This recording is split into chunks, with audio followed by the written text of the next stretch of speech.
There is an almost imperceptible yet devastating moment when a woman feels that something has changed. The man who once seemed so present begins to drift away. Suddenly, his messages take longer to arrive, his words sound colder, his attention is no longer so easily obtained. And in that instant, a shadow falls, anxiety, fear, and the feeling of loss begin to consume from within.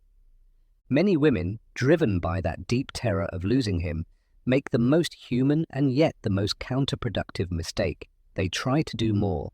They send messages, seek explanations, propose meetings, try to reignite what they feel slipping through their fingers.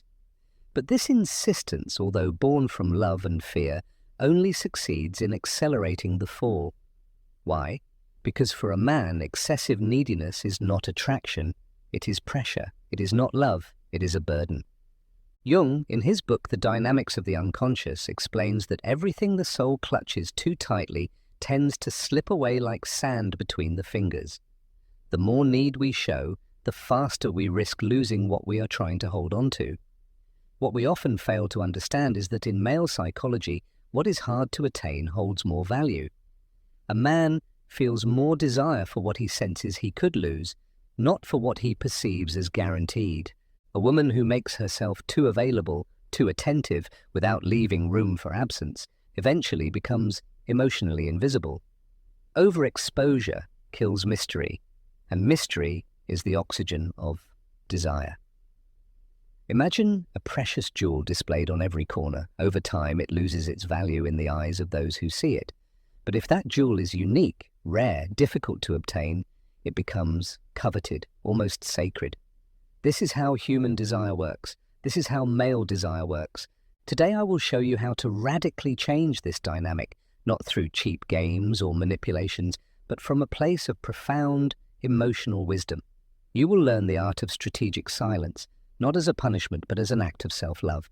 You will understand how to invest all that energy into yourself until you become a woman so complete, so magnetic, so fulfilled that his return, if it happens, will be a free choice, not a result of pressure. And if he doesn't come back, you will have won someone far more important, yourself. Get ready? Because once you understand this, you will never chase again. You will learn to attract. When a man starts to pull away, the first emotional reaction many women experience is a profound sense of loss. It's not just the loss of the man himself, but the loss of the illusion of the imagined future moments, of the emotional safe place his presence represented. This loss, although intangible, hits with brutal force. Anxiety settles in silently.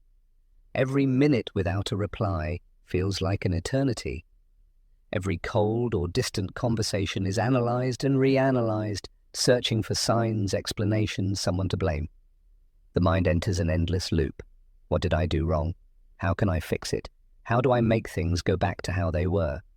And with each thought, the heart shrinks a little more. Jung, in his work, Psychological Types, warns us that man suffers because he mistakenly interprets what happens within himself as something happening outside of him.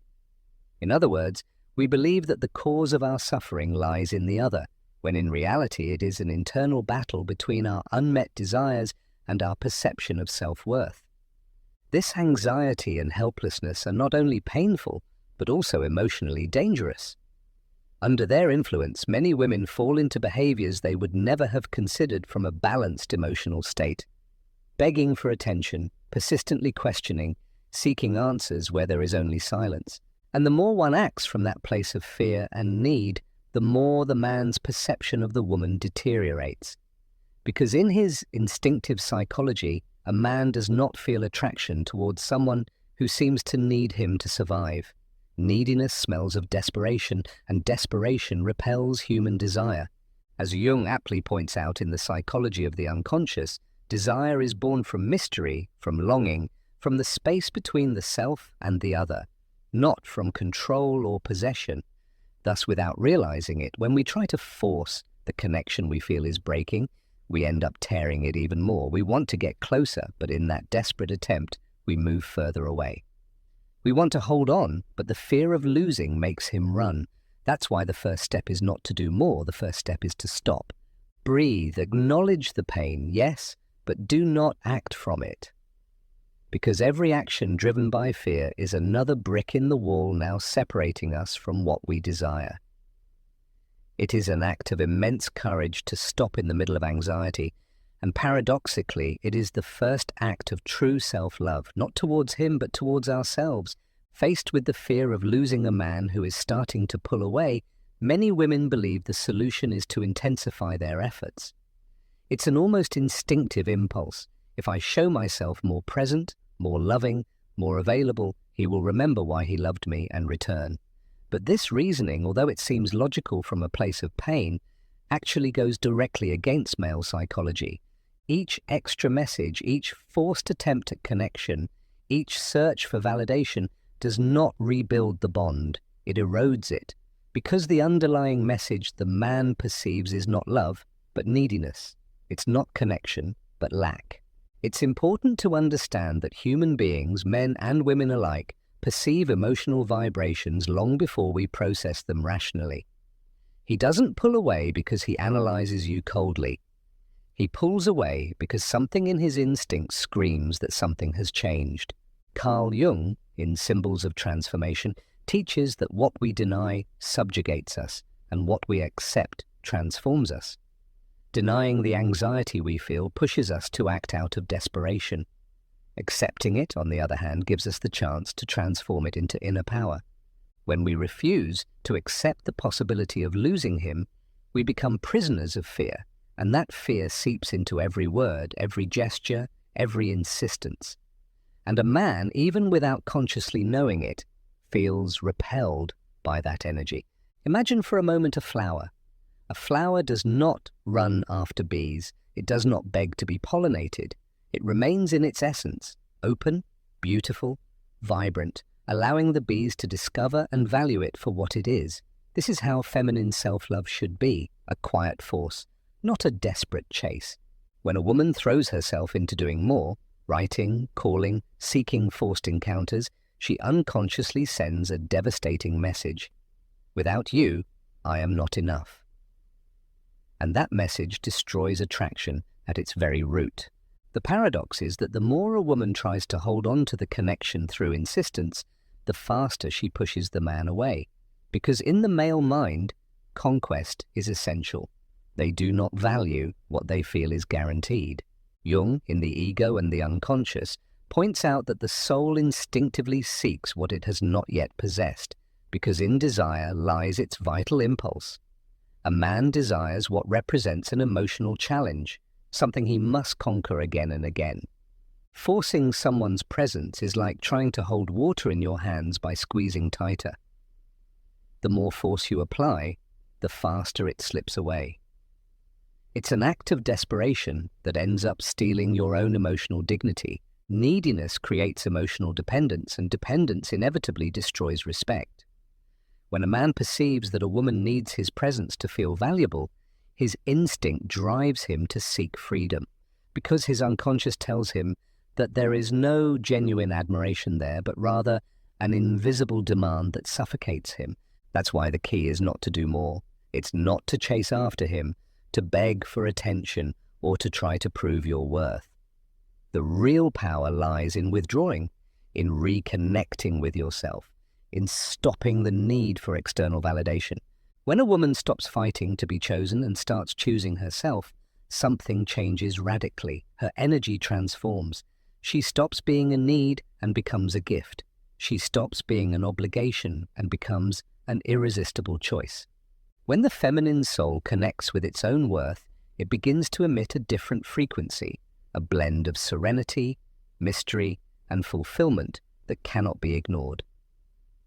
This energy not only attracts men, but also acts as a filter, because a man who is not ready for a woman in her power will not be able to sustain her presence.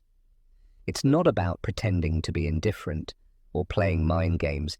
It's about a real change within you, a change that silently says, I desire you, but I don't need you. I can love you, but I will not lose my soul to keep you. And it is at that moment, when you no longer fight, when you no longer beg, when you have found your own center, that the true magic happens. The man who feels your absence not as a strategy, but as a natural consequence of your self-love will begin to see in you something far more valuable than he had ever perceived, a complete, free, powerful woman. And then, and only then, can a new connection arise, not based on fear, but on admiration, not based on lack, but on genuine desire. The mistake of doing more to avoid losing him may seem, in the midst of pain, like the only way out. But now you know the truth. You should not do more for him. You should do more for yourself. There is a fundamental truth in human nature. We value more what is scarce.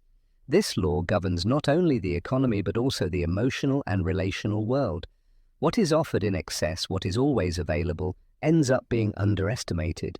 Love, desire, and admiration are fed by the sense of exclusivity, of conquest, of the possibility of loss. And this is even more true in male psychology. A man values what he feels he cannot fully possess. He appreciates what he must continually conquer. When a woman becomes too available, too predictable, too devoted, she unconsciously ceases to represent an emotional challenge. And when there is no challenge, there is no drive to conquer. When there is no conquest, attraction weakens.